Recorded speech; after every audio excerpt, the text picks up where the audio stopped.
What's good, YouTube? The Truth here, and I'm back with another video. If you're new to the channel, make sure you leave a like, make sure you comment, and make sure you subscribe. Today I'm going to be introducing a new series to this channel because one thing about boxing history is this. Over time, a lot of context tends to get lost. People remember the accomplishments, but they tend to forget the details surrounding it. So the goal for this series is not letting anything slip through the cracks of history. Because a lot of times, great fighters, and I mean all-time great fighters, make moves that look extremely challenging. When you go back and analyze the situation, it's not always what it seems.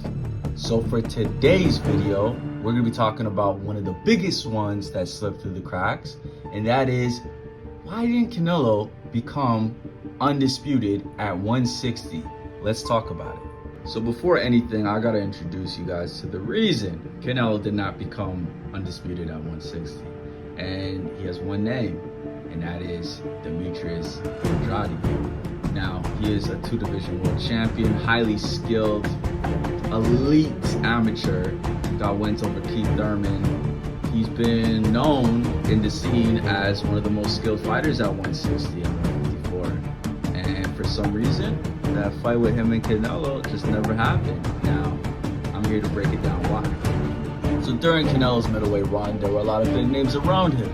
You had Triple G, Mr. Give Me My Belt, which Canelo ended up doing. And then you got Daniel Jacobs and Demetrius Andrade. Now this is where things get interesting, because at the time, everyone wanted Canelo versus Triple G. And it finally happened. You gotta give Canelo credit for that. And then Canelo wanted another belt, and then he got Daniel Jacobs. Very good wins, both amazing wins. So for me to sit here and say, okay, you're ducking Andrade, that is kind of stupid to say because you're fighting these great fighters. So just based off that, Andrade always got pushed to the side. Understandable. Now here's to when we get to the sticky part, because after he beat Daniel Jacobs and now he's lineal champion, 3 belts, just needs one more. Andrade has it. Canelo decides he wants to quote-unquote be great. So on paper, after Daniel Jacobs, this sounds amazing, but he says, I'm gonna chase for greatness. I'm gonna jump up 2 weight classes to 175 and fight the crusher Sergey Kovalev. On paper, looks incredible. Whoa, what's wrong? This guy's doing stuff that no one's doing. He's challenging himself.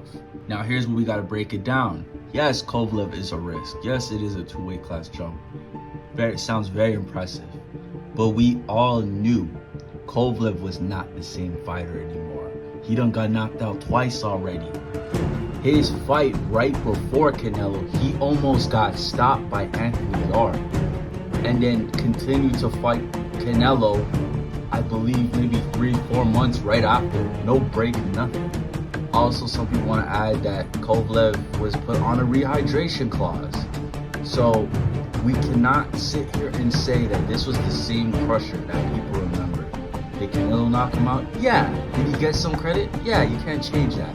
But we have to remember the context before we boost it up bigger than it actually is. Now, once that situation's done, okay, we're like, Canelo, now you can go fight Andrade. But then the story changes now. Now it's, oh, I'm too small to go back to 160. I need to go to 168, where the killers are, right? Everyone says nothing. What can you say? A fighter's moving up. He says he's going to challenge himself. He wants to fight the best at 168. What can you say? He's moving up. It's going to be bigger guys. There's not much you could say to that. So let's break down the 168 division, all right? Now, if you were paying attention to it before Canelo moved up, you would know that there were 2 top names that were reigning there for a long time now. These names were David Benavidez and Caleb Plant. Now, Caleb Plant, he was a good fighter, but everyone watching boxing knew at a certain point that the real monster of that division was David Benavidez. And Canelo, I believe he knew that too. Now this part is rather funny and I believe needs to be mentioned throughout history. And I know I'm not the only one who saw this funny move, okay? okay? So Canelo is set to make his run at 168. He got the Brit, Callum Smith, and he's ready to go for the WBA title, but then something funny happens, right? So Benavidez, not the most disciplined guy, right? Canelo showed zero interest in Benavidez's belt. He only showed interest in Callum Smith's belt, Billy Joe Saunders' belt, and Caleb Plant's belt. Zero interest in Benavidez. His name was not mentioned at all, right? So that Benavidez loses his belt on the scales after missing weight. And immediately after that, I think a day or two after, Canelo's petitioning to fight for that vacant belt. For that moment, there was no urgency to collect every belt. But once the most dangerous guy in the division no longer had one of them, Undisputed looked very realistic and very real. So Canelo dashed towards it and ended up fighting for that WBC belt and the WBA belt against Callum Smith. And then next thing you know, two belt world champion, and Benavidez is out the loop, similar to Demetrius Andrade. And I just want to make to note that to this day, he still has not fought two of the guys that I believe would have gave him the most trouble, if not beaten him, at 160 and 168. Never got the shot. We could be real. Let's ask a real question. Would Canelo have beat Andrade? Maybe. Would he have beat Benavidez? I really doubt it. But Canelo has a chance. He's a great fighter. Andrade is talented, but not perfect. And we honestly don't know what would have happened.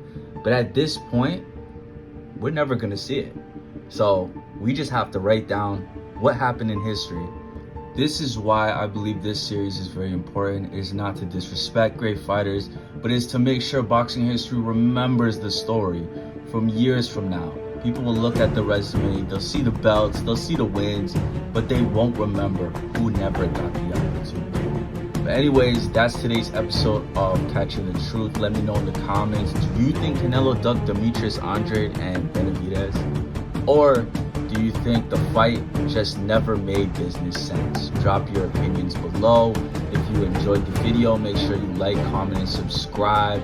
This is The Truth, and I'll catch y'all in the next one. Peace.